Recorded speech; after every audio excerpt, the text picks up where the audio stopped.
Shivashakti friends ಕ್ಲಬ್ನ ವಾರ್ಷಿಕ ಮಹಾಸಭೆ ಜರುಗಿ ನೂತನ ಪದಾಧಿಕಾರಿಗಳ ಆಯ್ಕೆ ಮಾಡಲಾಯಿತು. ಸಮಿತಿ ಅಧ್ಯಕ್ಷ ಉಮೇಶ್ ಮೊರತನೆ ಅಧ್ಯಕ್ಷತೆ ವಹಿಸಿದ್ದರು. ವರ್ಷಂಪ್ರತಿ ಕ್ರೀಡಾತ್ಮಕ, ಶೈಕ್ಷಣಿಕ, ಸಾಮಾಜಿಕ ಸೇವೆಗಳಲ್ಲದೆ ಧಾರ್ಮಿಕವಾಗಿಯೂ ಕಳೆದ ವರ್ಷ ನಡೆಸಿದ ಸೇವೆಯನ್ನು ಸಭೆಯಲ್ಲಿ ಅವಲೋಕನ ನಡೆಸಲಾಯಿತು.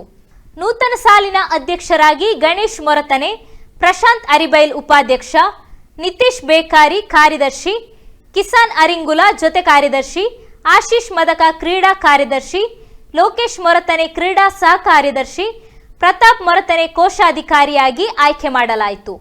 ಫೆಬ್ರವರಿ 25ರಂದು ಕ್ಲಬ್ಬಿನ ವಾರ್ಷಿಕೋತ್ಸವ ನಡೆಸಲು ತೀರ್ಮಾನಿಸಲಾಯಿತು.